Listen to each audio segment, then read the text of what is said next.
Lehocky, Eagles post-game show. Mike Missinelli, Seth Joyner, Mark Farzetto with you as we kind of rehash what happened today at the debacle, if there ever was one, as they get housed by the New York Giants. Hard to believe, but where does it leave the Eagles? It leaves them in a situation for the playoffs now where they have to go to Tampa Bay. They're a slight favorite in the game. By the way, your playoff matchups go as follows. The Cowboys got the 2 seed. They will host the Packers. The Lions, the 3 seed, will host the Rams. That could be an upset. And then the Eagles at the Bucs. And in the AFC, you got your Steelers at the Dolphins, the Bills at the Chiefs. The Bills in Miami are playing right now. And then the Browns at the Texans. Our next segment, we're going to change it up a little bit. We haven't done this yet this year, but since it's sponsored by Colony Pools, and you can check out flywithcolony.com and right now, get your winter watch program all situated to get your custom Kelly Green pool cover delivered in 2024. Let's talk about sink or swim since we have the Colony Pool segment. The sink or swim is the playoff matchup. And what players could we see sinking or swimming in that game against the Tampa Bay Buccaneers? Now, I know, Seth, you're down and you probably can't come up with somebody. But I got to think that Jalen Hurts will reconnect with his wide receivers next week. So I'm thinking that the wideouts are the swimmers next week against Tampa Bay. Farzi, what are you thinking? This is asking me to be somewhat optimistic, but if this team is going to do anything and win this game, it has to be because of the playmakers on offense. And I know you say that, and it's like, well, what playmakers do they have? Because you haven't seen any playmakers anytime recently with this Eagles team. But A.J. Brown looks like he's going to be okay to go up in that game. Devontae Smith was walking around the locker room this week without a boot or crutches, probably out precautionary reasons more than anything, the weather, and obviously you didn't have a good shot to win this game anyway, or you didn't have a good shot to win the division anyway and help your playoff seeding, especially with the way the Cowboys played and all that. But Jalen Hurts, everyone from Jalen Hurts, Dallas Goedert, DeAndre Swift, and the wide receivers have to play lights out to outscore any team that's going to be playing against this defense. So, yeah, if you're looking for anybody to swim in a victory for the Eagles in Tampa, it's going to be really, I think it has to be the entire offense. But, yeah, the wide receivers would have to be the star of the show. Seth, who sinks? Is it the defense next week that sinks? Is it the offense again that sinks? They can't score enough points to win the game? Where do you see the sinkage? The defense is already sunk. They're if you stand right there by the edge of the water, the bubbles are already coming up. I just, I'm you guys know me, man. I'm a big proponent of, show me how you perform, over the next 3 weeks. And that's a preview of, things to come. They're not going to just magically fix this. They've been talking about trying to get right and fix themselves. And, I still believe in this team. There's a whole bunch of BS, The way that you fix it is, you go to work, you put the extra time in on the field, you put the extra time in off the field in the classroom, you study habits and things like that. And you go out with the confidence that you're just about to, dismantle your opponent. They haven't come out in the last 5-6 weeks with that look on them that they're ready to dismantle anybody. They look like they've, been ready to be dismantled. And the more that a team dismantles them, the more you can disarm them as the game goes on. It's been that way, So if you're looking for some kind of optimism from me, I got nothing for you. Yeah, real quick on that. I did the math earlier in the week and I just updated it. You know how close the Eagles are to being a 7-10 football team? Like, in all honesty, I mean, +5, I believe it is, in the point differential, which is absurd for a team that's in the playoffs, let alone a team with 11 wins. But, like, if you think about some of the plays that they allegedly got really lucky on throughout the course of the year, just to give this, I know it could go both ways, but a couple of plays really jump out. Kansas City, Valdez-Scantling drops the ball in the end zone with under 2 minutes to go. That would have been at least the lead with under 2 minutes to go for the Chiefs. Gabe Davis breaks the wrong way in overtime, catches that touchdown pass. That game's over. You drop that one. Dallas, there was a whole slew of mistakes that the Cowboys made. The 1-inch line, they should have had a touchdown. The 1-foot line, Dak Prescott stepped out of bounds. That could have easily been a loss for the Eagles. And then Washington, Week 4, Reed Blankenship's forearm. Do you remember that? In overtime? Good God, man. That's piling up the losses right there that they just barely, in the days of us talking about how they find ways to win, talk about sinking. This team's been sinking for a long time. They've just been barely being able to grab a life raft from time to time. First, go back to the first Washington game. No, that was the first Washington. That was the Reed Blankenship in overtime. That was, of course, A.J. Brown catching that touchdown. Not situational football. Yeah, a whole bunch of mistakes in that game. Yeah, but if you're Ron Rivera, you got to go for 2 there. Absolutely. I said it at the time when we were on the Battleship New Jersey. Look at where the team is right now. In hindsight, you look back and you're on the road.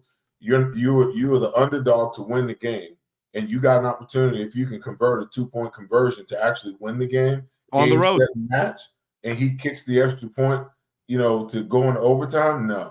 No. Yeah, Dan Campbell tried that too. It didn't work out for Dan Campbell last week. What now? Dan Campbell tried the same thing. It didn't work out for him. No, that was stupid what he did. If it would have worked, you run the 2-point conversion from the 2-yard line. The minute that you get pushed back to the 7, you kick the extra point, you go into overtime. That was just ego that did them. All right. So we stand right now, sink or swim, that Seth is on the record that the defense is already sunk. So that means I assume that Baker Mayfield is going to light him up somehow. I know he's got wide receivers. I get it. He threw for 113 yards today, for crying out loud, Mike, against that crappy kid. Mike. Yeah. You want to know something? Yeah. Baker Mayfield has over 4,000 yards passing this year. Yeah. Today he had 4,000. No, today he had 113,000. 113 for the season. Jalen Hurts don't have 4,000 yards passing. The same way that Jalen Hurts got 2,000-yard receivers. Guess what? Baker Mayfield got 2,000-yard receivers. Sam Howell. Yeah. The same way that the Eagles have a 1,000-yard rusher. Rashard White is like 7 yards away from 1,000 yards.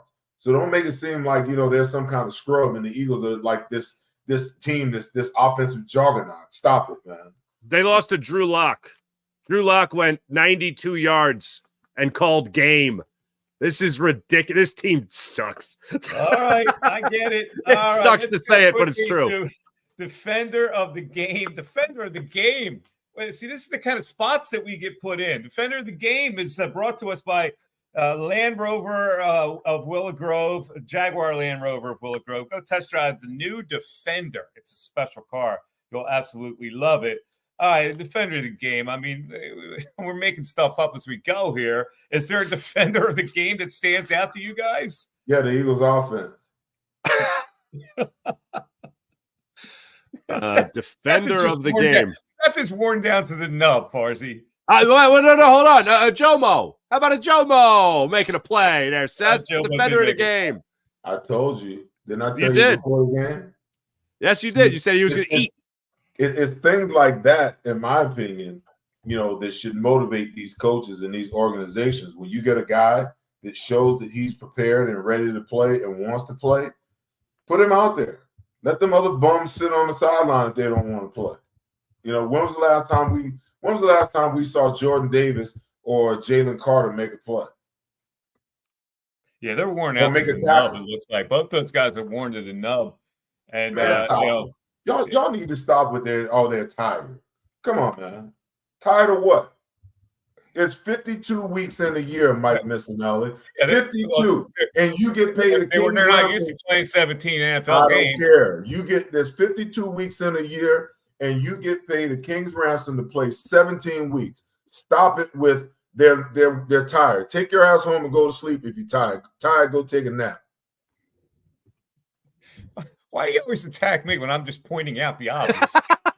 Because everybody wants to come up with these I'm not trying to make excuses for them. It looks like they're warned. That's an excuse, okay? Because you know what? Yeah, we played 16 games. But you want to know something, Mike? We didn't come out of the game. So if you couldn't stop a team and they ran 65, 70, 80 plays on you, guess what? Your ass played all the plays. And if you dare tap your helmet like you was tired, you was going to run some extra sprints the following week because your ass wasn't in shape. Okay? These guys get to play 50, 60, 65% of the plays max. Max. Okay? They got 9 defensive linemen on their roster.